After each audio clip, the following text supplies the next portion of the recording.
Hello, everyone.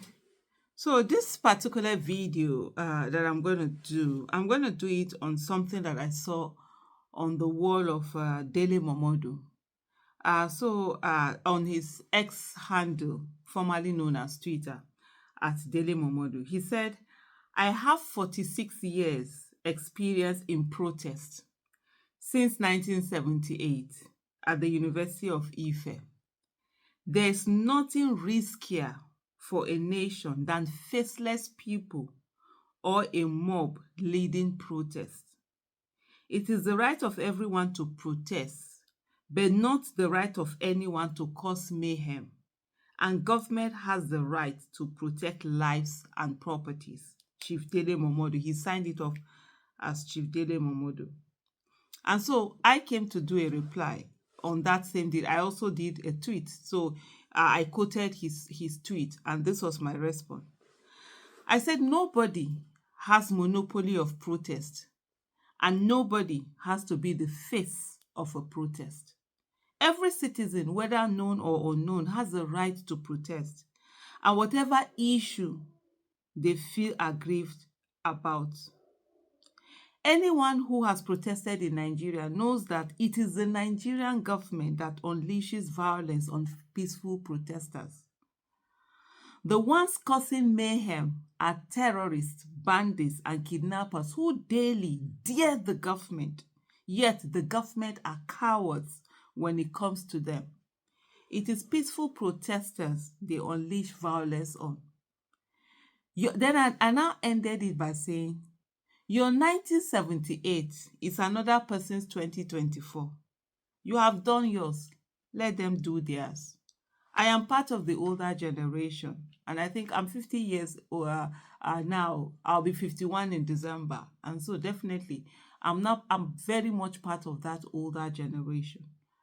So I said, I'm part of the older generation, and I do not think we have any moral justification to tell the youth of today how to protest.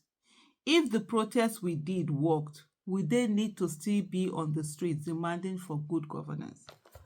So I don't get it. I see a lot of people who come with all of their, oh, we've done this, we've been doing protests for 50 years, and have we gotten the result we wanted? Yes, for me, I can say my first protest was in 1992 when I entered the university.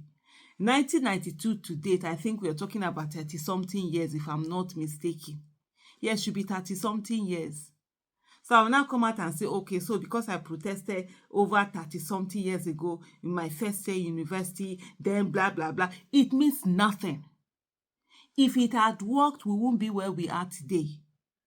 People in other countries are not on the streets demanding for good governance. They are on the streets for different things. Some of them are on the streets for climate change. You understand? They are on the streets for different, they are on the street on issue of immigration, they are on the streets on those kind of things, not on the street that government should govern well. The most basic of things are the things that Nigerians are still protesting on. So how are people coming to say that, oh, this mayhem, whatever? Who causes mayhem? It is the Nigerian government that constantly causes mayhem. They are the ones who unleash thugs on protesters. They are the ones who bring violence into any protest that you see in Nigeria. Even the ones that were held in 1970 something, it's always the Nigerian government. They come, they kill, they maim, they shoot, they do all sorts of things. They even bring thugs. Now you see them, they will bring in thugs to come in and attack protesters. That's what they've always done. Even with the NSAS protest, that's what they did. Till today, they are trying to make it that, oh, the protesters are... No, it was the government that brought in thugs. And what happened in Lagos was that those thugs that government brought in, that police were bringing in, they now clashed with the police and they went on rampage. It had nothing to do with NSAS. And if I remember, a few years after that NSAS, there was a repeat of that whole thuggery, police and thugs fighting in Lagos. And there were things that they were doing. I remember also saying that if there was a protest around this time, they would say, oh, it's the protesters that are doing this. No, it is the Nigerian government.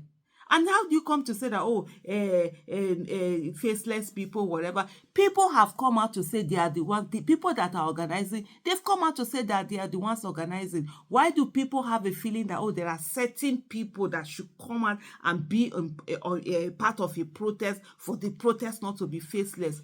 Every one of us, we are all faceless. So we were once faceless.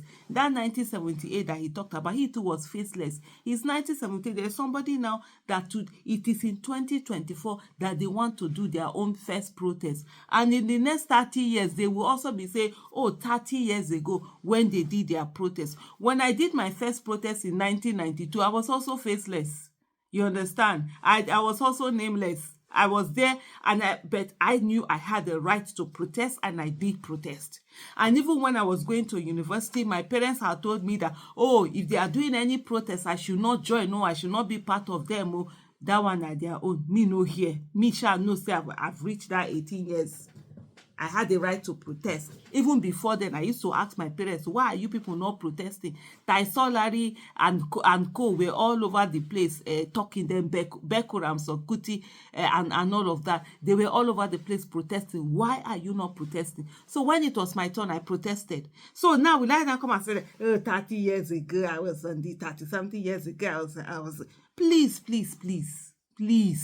let people be. If you don't want to protest, it's okay. Nobody has to protest on anything. Let the people who feel aggrieved, let them come out and protest. Somebody can wake up in the morning and say that, oh, they don't even like the color of the sky. Why is the sky blue? And they decide they want to go and protest. As long as it's a peaceful protest, let them do their thing. As for the ones talking about mayhem, Boko Haram have been terrorizing us for over 10 years. If it's not even going to 15 years, I think around since 2008, they've been terrorizing us. Kidnappers have been terrorizing us. Bandits have been terrorizing us. Killer herdsmen have been terrorizing us in Nigeria. They've been daring the government.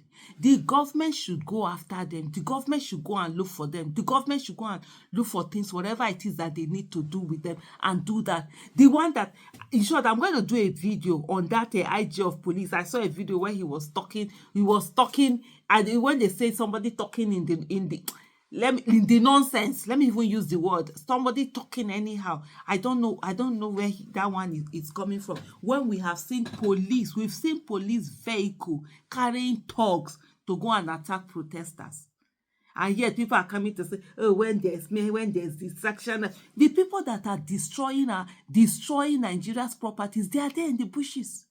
Boko Haram are there. You understand? They are there.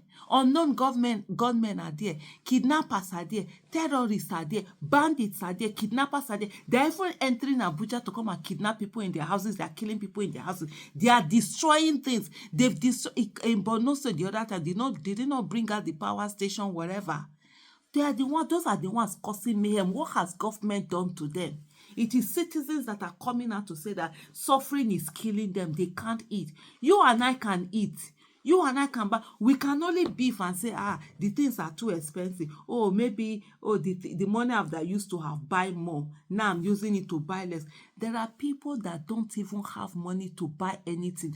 People are carrying grasses and feeding their families with grasses. And we are here talking about the fact that, faceless protest, or no people doing protest. If we don't want the faceless protest, let's give good governance.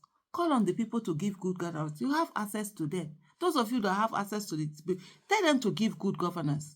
Or those of you that feel that, you are the face, go out and organize the protest now. You are not feeling the hunger. You are not feeling the pain. People are not unable to, they are unable to buy medication. People are resorting to traditional alternatives. Homemade remedy for medication, 15,000 naira.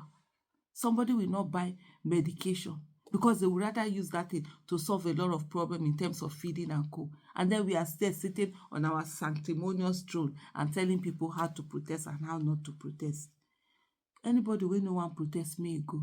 The person wey wan protest, leave am may protesting. Or you don't do your own. Let them do their own. If they make mistake, yes, you no make mistake. Now Nigeria still dey where it is. So if you say you do right, they for say they do this protest. We are still here demanding for things that our forefathers demanded from those that colonize us. And we are not ashamed of ourselves. And we are sitting here telling people how to protest and how not to protest.